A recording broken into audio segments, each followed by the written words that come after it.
भूर्भुवः स्वः तत्सवितुर्वरेण्यं भर्गो देवस्य धीमहि धियो यो नः प्रचोदयात्।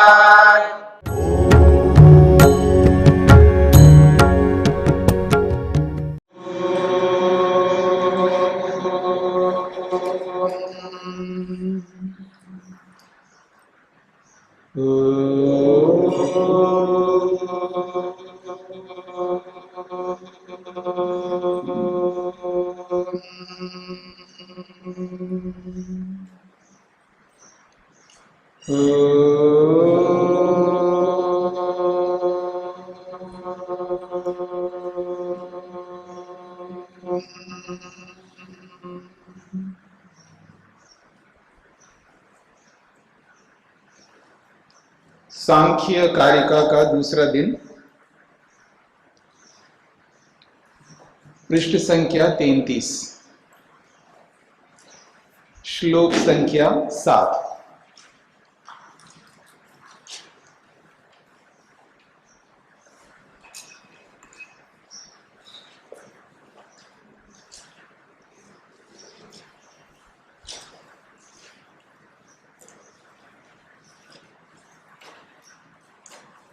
किसी अतीन्द्रिय वस्तु का बोध, उसकी जानकारी अनुमान प्रमाण से सामान्य जानकारी होती है। कोई वस्तु अतीन्द्रिय है, इंद्रियों से दिखाई नहीं देती है। ऐसी वस्तु के बारे में यदि हमें जानकारी प्राप्त करनी है, उसका बोध करना है,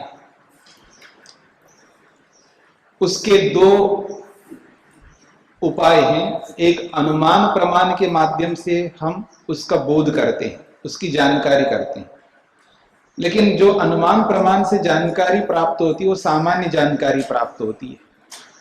और उस वस्तु के विषय में विशेष जानकारी प्राप्त करना हो तो उसके लिए शब्द प्रमाण है, जिसके माध्यम से हमको विशेष जानकारी प्राप्त होती है।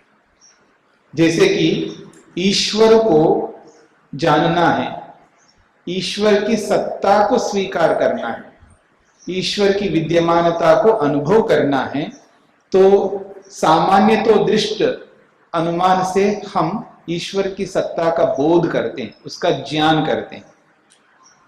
सामान्य नियम जब हम देखते संसार में, कोई भी वस्तु बनती है तो उसको कोई ना कोई बनाने वाला होता है। दुनिया में कोई ऐसी वस्तु बनी हुई नहीं है जिसको बनाने वाला ना हो। ये सामान्य तो दृष्ट है, समान रूप से हम देखते हैं। तो उसी नियम के आधार पर हम इस सृष्टि को देख करके इस सृष्टि को बनाने वाले को जानते हैं, उसका अनुमान करते हैं। जैसे माइक को बनाते हुए देखा नहीं हमने, लेकिन बनी हुई वस्तु ये तो हमें पता है। अब इसके बनाने वाले का अनुमान करते हैं, इसका कोई बनाने वाला है। ठीक इसी प्रकार पूरी सृष्टि को हम देख रहे हैं और ये सृष्टि बनी हुई है, बुद्धिमत्ता पूर्वक बनी हुई है, तो इसके बनाने वाले का भी हम अनुमान करते हैं। बस सामान्य जानकारी मिलती है। जैसे माइक को बनाने वाले का ज्ञान तो होता है, लेकिन उसका क्या नाम है पता नहीं लगता। अनुमान से नहीं जान सकते कि इसके बनाने वाले के क्या नाम है, और इसके बनाने वाले की और क्या क्या विशेषताएं हैं नहीं जान सकते अनुमान से। केवल सामान्य जानकारी होगी कि हाँ इसको भी बनाने वाला कोई है, बस इतनी जानकारी हो। इसको कहते सामान्य तो दृष्टि नियम से जानकारी प्राप्त करना। लेकिन इसके बारे में विशेष जानकारी प्राप्त करना हो तो आपको शब्द प्रमाण का आश्रय लेना होगा। किसी आप्त व्यक्ति को पकड़ना पड़ेगा जो इसको बनाने वाले को जानता हो, अथवा इसको बनाने वाले के विषय में कोई पुस्तक हो तो उससे आपको उस बनाने वाले के बारे में विशेष जानकारी प्राप्त होगी। ये बात पकड़ में आ गई। अब ईश्वर पर आते हैं। ईश्वर का ज्ञान तो हम कर सकते हैं अनुमान प्रमाण से, लेकिन सामान्य जानकारी होगी हाँ इस संपूर्ण ब्रह्मांड को बनाने वाला भगवान है, लेकिन उसका नाम जानना हो तो अनुमान प्रमाण से नहीं जान सकते। और उसकी और अधिक विशेषताओं को जानना हो तो हम अनुमान प्रमाण से नहीं जान सकते। प्रत्यक्ष तो है ही नहीं, अनुमान से जानेंगे लेकिन कम जानकारी है। अब विशेष जानकारी प्राप्त करनी हो तो शब्द प्रमाण का सहारा लेना है। ये बात समझ में आ गया? कल के प्रसंग में ये बातें थी। अब एक बात कही जा रही है, कोई वस्तु दिखती नहीं है, कोई भी वस्तु दिख नहीं रही है, आंखों से दिख नहीं रही है, इंद्रियों से पता नहीं लग रहा है, न उसकी आवाज सुनाई दे रही है, न उसकी गंध आ रही है हमको, ठीक है ना, न कोई उसका रस चखने को मिल रहा है, न उसका स्पर्श हो रहा है, ठीक है, न उसका रूप दिखाई दे रहा है, न रूप, न रस, न गंध, न स्पर्श, न शब्द, कुछ भी नहीं, पकड़ में नहीं आ रहा है इंद्रियों से। तो कोई वस्तु हमें दिखाई नहीं दे रही, अर्थात इंद्रियों से पकड़ में नहीं आ रही। और एक बात, केवल इंद्रियों से भी बात नहीं है, मन से भी तो दिखाई देती है ना वस्तु। सुख को देखते नहीं देखते मन से, आप अनुभव करते हो ना सुख को, और दुख को भी अनुभव करते हैं मन से, पर ना तो वो मन से अनुभव में आ रहा है वो पदार्थ, और ना इंद्रियों से वो पदार्थ अनुभव में आ रहा है। इसका ये मतलब नहीं है कि वो वस्तु नहीं है। मेरी बात समझ रहे? कोई वस्तु हमें दिखाई नहीं दे रही है, ये अनुभव में नहीं आ रही है, इसका ये मतलब नहीं है वो वस्तु नहीं है। तो क्यों नहीं पता लग रहा है, क्यों अनुभव में नहीं आ रहा है, क्यों नहीं दिखाई दे रहा है, क्यों मन से नहीं दिखाई दे रहा है, क्यों वो इंद्रियों से नहीं दिखाई दे रहा है? इसके पीछे बहुत सारे कारण हैं। उन कारणों की चर्चा अब करेंगे कि कोई भी वस्तु हमें उपलब्ध नहीं हो रही है, दिखाई नहीं दे रही है, तो उसके पीछे क्या क्या कारण हो सकते हैं, इसकी चर्चा 7वें श्लोक में आप पढ़ेंगे। तो कहते हैं, पृष्ठ संख्या 33 है, अति दूरात् सामीप्यात् इंद्रिय घातात् मनो अनवस्थानात्। तो कहते हैं अति दूरात्, कोई वस्तु बहुत दूर है तो कैसे दिखाई देगी? अब दिल्ली में कोई वस्तु है, उसको यहां से कैसे देखोगे आप? दिल्ली तो बहुत दूर की बात है, आगरा गेट पे कोई वस्तु है तो दिखाई नहीं देगी। आगरा गेट तो बहुत दूर की बात है, यज्ञशाला में कोई वस्तु है, यहां से कैसे दिखाई देगी? यज्ञशाला तो बहुत दूर की बात है, आपके दरी के नीचे, आपके आसन के नीचे कोई वस्तु है तो कैसे दिखाई देगी? समझ रहे मेरी बात को? तो कहने का मतलब है, बहुत दूर होने से भी वस्तु दिखाई नहीं देती। और फिर कहा सामीप्या, बहुत निकट होने से भी दिखाई नहीं देती है, बहुत समीप हो तो भी नहीं दिखाई देती। मेरी बात समझ में आ रहा है? आप अंजन लगाते, ठीक है ना, अपनी आंखों से अपने अंजन को देख सकते हैं आप? नहीं देख सकते। अति समीप होने से, अति निकट होने से भी नहीं देख सकते किसी वस्तु को। पकड़ में आ गया? फिर अगली बात कही है, इंद्रिय घातात्। इंद्रिय घात, घात का मतलब है इंद्रिय में, किसी भी इंद्रिय में विघात हो जाए, यानी उस इंद्रिय की हानि हो जाए, उस इंद्रिय में कमी हो जाए, उस इंद्रिय में न्यूनता हो जाए। मेरी बात समझ रहे? घात का मतलब होता है उसके अंदर कमी हो जाना, उसमें न्यूनता का आ जाना, उसमें विकृति का आ जाना। तो किसी इंद्रिय में विकृति आ गई है, न्यूनता आ गई है, तो भी वस्तु नहीं दिखाई देगी। अब अंधे को कैसे दिखाई देगी? अंधे को रूप नहीं दिखाई दे सकता, बहरे को आवाज नहीं सुनाई दे सकता। नाक तो ठीक दिख रहा है आपको दूर से, लेकिन उस नाक में सामर्थ्य नहीं है, किसी किसी गंध नहीं आती है, किसी किसी को स्पर्श नहीं होता है। हाँ, याद रखना, कई बार क्या है, जैसे गांवों में चूल्हे में बनाते हैं, लकड़ी से बनाते हैं, तो चूल्हा के बड़े बड़े चूल्हे होते हैं, और उसके साथ सट करके कोई आदमी खड़ा है और भट्टी चल रही है वहां पर, और उसका स्पर्श हो रहा है उसके साथ शरीर का, पीछे का, उसको समझ में नहीं आ रहा है, जल रहा है, उसको पकड़ में नहीं आ रहा है, उसकी चमड़ी जल रही है, उसकी गंध आ रही है दूसरों को, दूसरे अरे क्या कर रहे हो, जल रहा है, हट जाओ वहां से, सब हटता है। स्पर्श का अनुभव ही नहीं होता उस आदमी को। तो इंद्रियों में कमी होने के कारण से, इंद्रियों में न्यूनता के कारण से, इंद्रियों में विकलता आने के कारण से भी वस्तु की अनुभूति नहीं होती है। इसलिए कहा इंद्रिय घाता। कितनी बातें हो गई जी? अति दूरा, सामीप्यात, इंद्रिय घाता। चौथी बात देखिए ना थोड़ा मेरे को।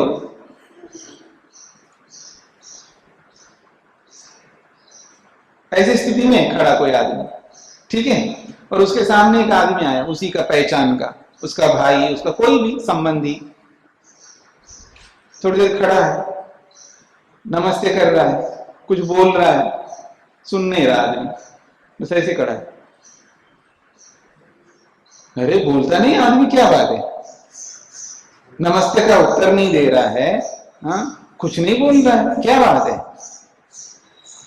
फिर थोड़ी देर के बाद में, 1 घंटे 2 घंटे के बाद में उसको जब वो आता है, वो खुद बोलने लगे, अरे साहब क्या बात है, मैं आपके सामने आके खड़ा हो गया हूँ, नमस्ते कर रहा हूँ, कुछ बोल रहा हूँ, तो उत्तर ही नहीं दे रहे हो आप, अनदेखा कर रहे हो मेरे लिए, अनदेखा कर रहे हो आप। नहीं साहब मेरे को पता नहीं लगा। अरे आप तो मेरे को देख रहे थे। नहीं, आपको लगा होगा मेरी आंखें आपको देख रही है, लेकिन मेरा मन कहीं और था। इसलिए कह रहे हैं मनो अनवस्थानात्, मन अवस्थित नहीं है उसका, मन उसमें लगा नहीं है, मन उस नेत्रेंद्रिय में अवस्थित नहीं है, क्योंकि आंख के साथ मन का संबंध नहीं जुड़ा था। भले ही आंखें खुली हैं, देख रही हैं आंखें, पकड़ में आ रहा है, आंखें खुली है, आंखें देख रही है ऐसा लगता है, लेकिन मन जब तक आंखों के साथ नहीं जुड़ेगा तब तक वो देख नहीं सकता, भले खुली हो आंखें। तो कहा जा रहा है मनो अनवस्थानात्, अगर मन नहीं लगा है किसी इंद्रिय के साथ में तो आप उस वस्तु की अनुभूति नहीं कर सकते, भले वो वस्तु आपके सामने हो। अगली बात यह है कि सौक्ष्म्यात्, सामने तो है पर आपको दिखाई नहीं दे रहा है, आंखें नहीं पकड़ पा रही है उसको, बहुत सूक्ष्म है, ठीक है जी, बहुत सूक्ष्म है। यहां देखिए ये अवकाश में कितने कण घूम रहे हैं यहां, ठीक है, आपको दिखाई नहीं दे रहा है, क्यों? सूक्ष्म है। और कई बार रोशनी आ जाती है ना, रोशनी आ जाती है, कहीं छेद हो, छेद में से रोशनी आ जाती है, रोशनी का प्रकाश ज्यादा होता है, उस ज्यादा प्रकाश में वो कण घूमते हुए, हिलते हुए, उड़ते हुए दिखाई देते हैं, और वो रोशनी नहीं है, तो इन आंखों से वो दिखाई नहीं दे रहे। कितने कण यहाँ घूम रहे हैं अवकाश में, लेकिन दिखते नहीं, क्यों? सूक्ष्म है वो कण कैसे हैं? सूक्ष्म है, इसलिए वो दिखाई नहीं दे रहे। ठीक इसी प्रकार से और भी वस्तु हैं बहुत सारी, बहुत सूक्ष्म है, तो कैसे दिखाई देंगे? बड़े चाव से खाते हो दही, बड़े चाव से खाते हो दही को, बहुत बढ़िया ढंग से खाते हो, बड़ी अच्छी है दही, बहुत बढ़िया जमी हुई है, हाँ, बहुत अच्छा जमा है, पर उसके अंदर जो यूं यूं हिल रहे हैं ना, तो दिखते नहीं है, क्यों? सूक्ष्म है, दिखते नहीं है। सूक्ष्म होने के कारण से व्यक्ति को अनुभूति नहीं होती, तो कहा सूक्ष्म्या। अगली बात व्यवधानात्, व्यवधान के कारण से भी दिखती नहीं है वस्तु।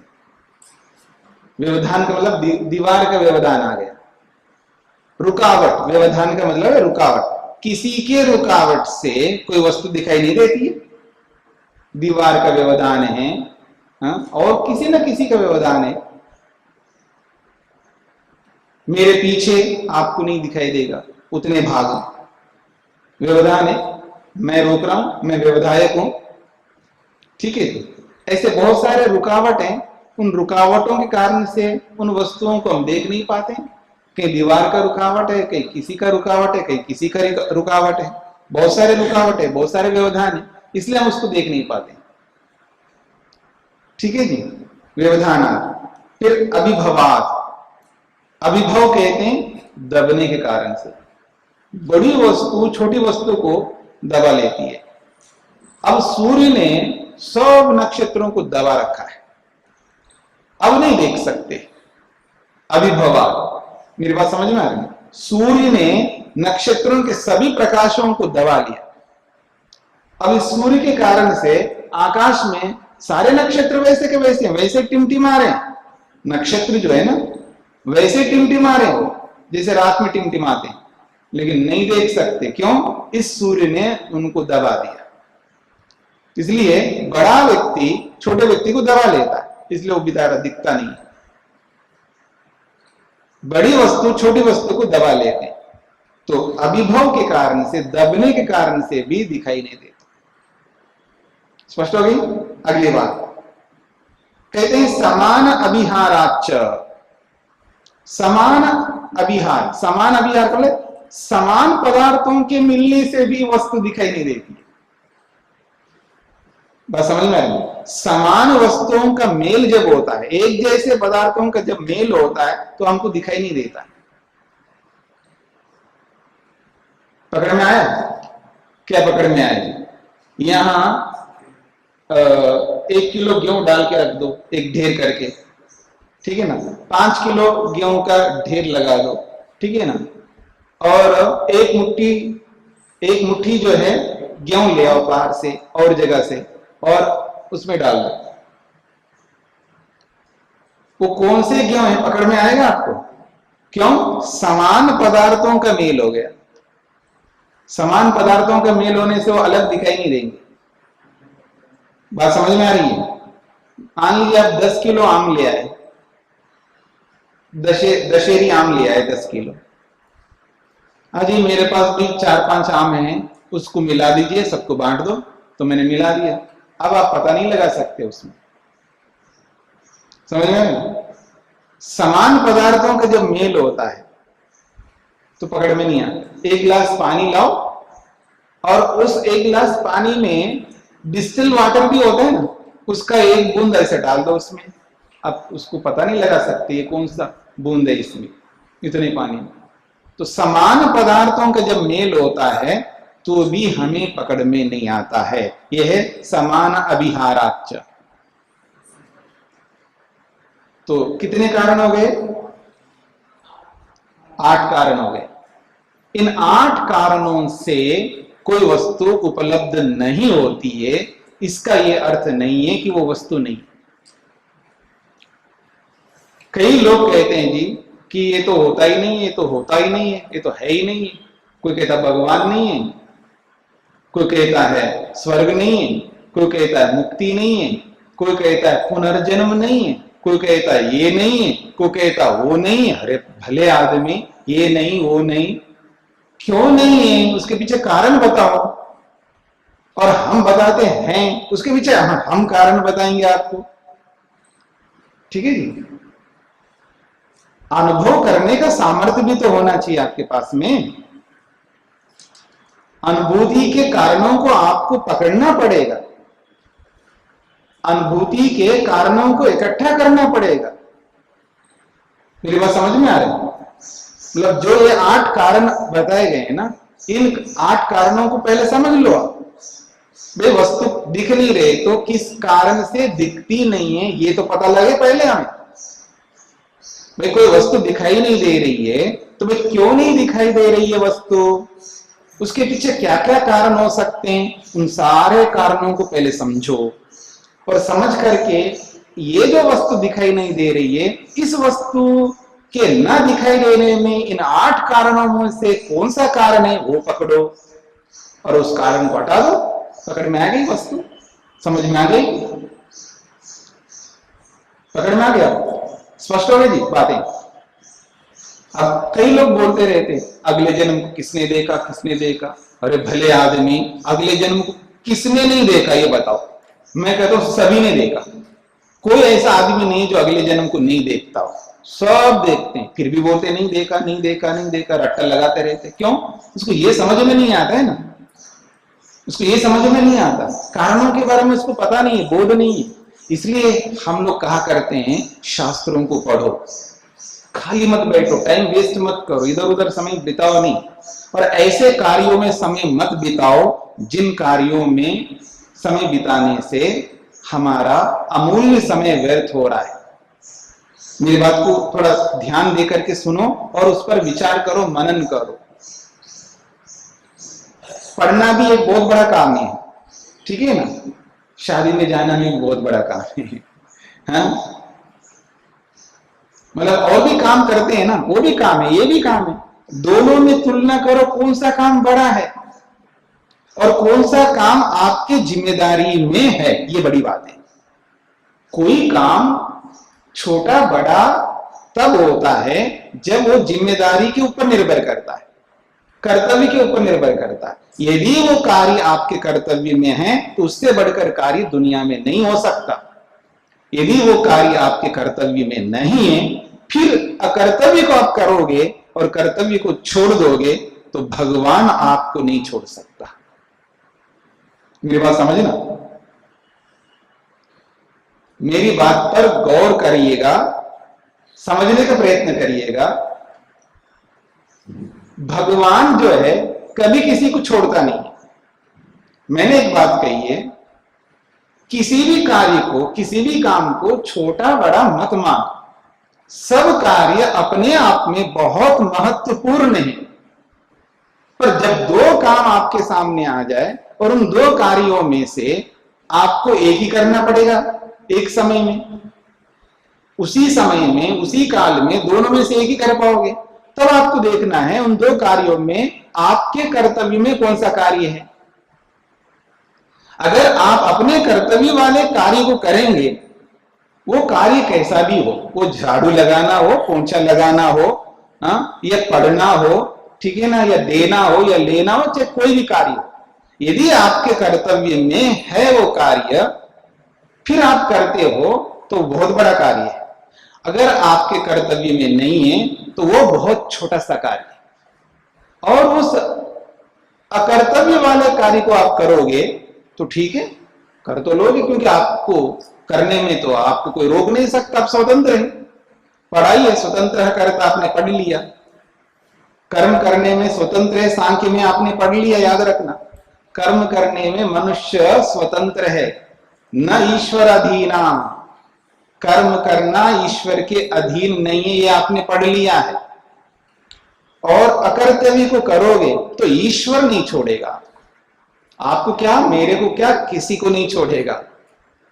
तो ये देख लो कि आपका कर्तव्य कौन सा है। अब आदमी अकर्तव्य कर्मों को करते जा रहे हैं, करते जा रहे हैं, और जो कर्तव्य है उसको छोड़ते जा रहे हैं, ठीक है ना। आपकी जो अवस्था है, जो आप बैठे यहां पर इस विभाग में, ठीक है ना, दो तीन लोगों को छोड़ दो जिनकी जिम्मेदारियां हैं, बाकी मेरे को नहीं दिख रहा कोई आपकी जिम्मेदारियां कुछ हो। आपकी जिम्मेदारी है अपने आप को बनाना और अध्ययन करना, पढ़ाई करना, जो आप विद्यार्थी काल में नहीं पढ़े थे। हाँ, याद रखना, आप विद्यार्थी काल में जिस विद्या को आपने नहीं पढ़ा, उस विद्या को पढ़ने का आपका मुख्य कर्तव्य है। उसको छोड़ करके अब शादियों में जा रहे हो, इधर जा रहे हो, उधर जा रहे हो, पता नहीं क्या क्या कर रहे हो, जो कर्तव्य नहीं है आपके। उसकी सेवा करने जा रहे, इसकी, अरे अपनी सेवा तो पहले करो, अपनी सेवा करो, ये आपका कर्तव्य है। पहले अपने आप, अपने अस्तित्व को याद रखना, समझ लेना, उस पर मनन कर लेना। जो व्यक्ति अपने अस्तित्व को बचा नहीं पा रहा है और दूसरे के अस्तित्व को बचाने में लगा हुआ, अपने अस्तित्व को बचाते हुए दूसरों के अस्तित्व को बचाओ।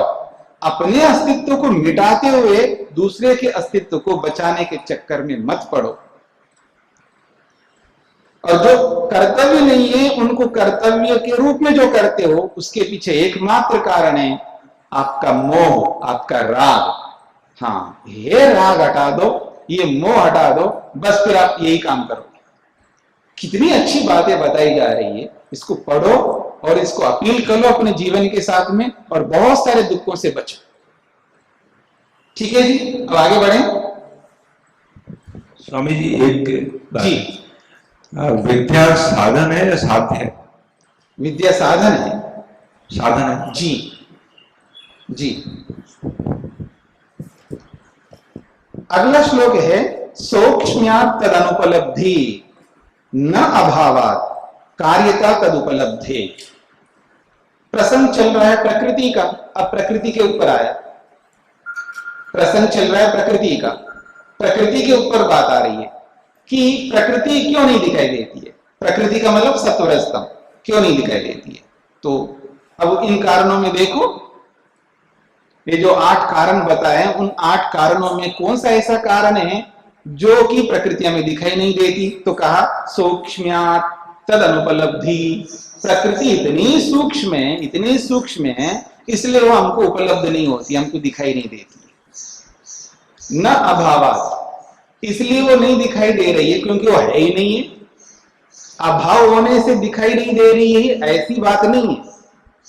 अभाव होने के कारण से नहीं, प्रकृति होती ही नहीं है इसलिए हमको दिखाई नहीं दे रही है, ऐसी बात नहीं है। प्रकृति है पर दिखाई इसलिए नहीं दे रही, सूक्ष्म है। कार्यतः तद उपलब्धे, हाँ जब वो प्रकृति कार्य रूप में परिणित हो जाती है, कार्य के रूप में आ जाती है तो वो उपलब्ध हो जाएगी। इसलिए सृष्टि को देखने से प्रकृति उपलब्ध हो जाएगी। आप एक बात बताओ, घड़े को देखने से मिट्टी की अनुभूति होती नहीं होती है? ठीक है ना, घड़े को देखने से मिट्टी की अनुभूति होगी ना, क्योंकि बिना मिट्टी के घड़ा कहां से आएगा। ठीक इसी प्रकार से प्रकृति के रूप में रहेगी तो हमें अनुभूति में नहीं आएगी क्योंकि सूक्ष्म है। अब उसको देखना हो तो क्या करना पड़ेगा, उसका कार्य सामने लाना पड़ेगा, उसके कार्य को सामने लाना पड़ेगा। जब वो प्रकृति कार्य के रूप में परिणित हो जाती है, परमात्मा उसको जगत के रूप में ले आते हैं और फिर हमें शरीर बना करके दे देते हैं, हमें शरीर में स्थापित करते हैं। जब हमें होश आता है, हाँ ये भी याद रखना, शरीर में रहने मात्र से काम नहीं चलेगा। जब हमें होश आता है, जब हम होश में रहते हैं, हाँ तब हमको अनुभूति होती है। कई बार आदमी होश में नहीं रहता, देखने को तो समझ में आता है ठीक ठाक दिख रहा है आदमी, लेकिन होश में नहीं, इसलिए उसको समझ में नहीं आती कोई बात। कब कब होश में नहीं होता आदमी, जब अभिमान आता है, जब गुस्सा आता है, जब अहंकार आता है, जब ईर्ष्या आती है, जब झगड़े की प्रवृत्ति रहती है मन में, बहुत सारे दोष है जीवन में, वो जब अंदर आरूढ़ होते हैं उसके जीवन में, तब उसको बात समझ में नहीं आती। अच्छी बात भी उसको बहुत बुरी लगने लगती है। जब मन में ईर्ष्या आ जाए ना किसी के प्रति और वो सामने वाला बहुत अच्छी बात कह रहा हो, उसको समझ में नहीं आएगी। क्यों? वो ईर्ष्या जो है उसको समझने नहीं देगी, समझने बिल्कुल नहीं देगी। वो अभिमान समझने में, वो काम जब जीवन में रहता है तो आदमी को अच्छी बात समझ में नहीं आती। उसको ना माँ समझ में आता है, ना पिता समझ में आता है, ना गुरु आचार्य, क्योंकि काम उसके जीवन में है, क्रोध उसके जीवन में है, लोभ उसके जीवन में है, मोह उसके जीवन में है, ईर्ष्या उसके जीवन में है, अहंकार उसके जीवन में। ये जब तक ये जीवन में रहते हैं तब तक उसको अच्छी बातें समझ में नहीं आती है। चाहे वो माँ बताए, चाहे पिता बताए, चाहे गुरु आचार्य बताए, कितना ही हितैषी बताए, नहीं समझ में आती है।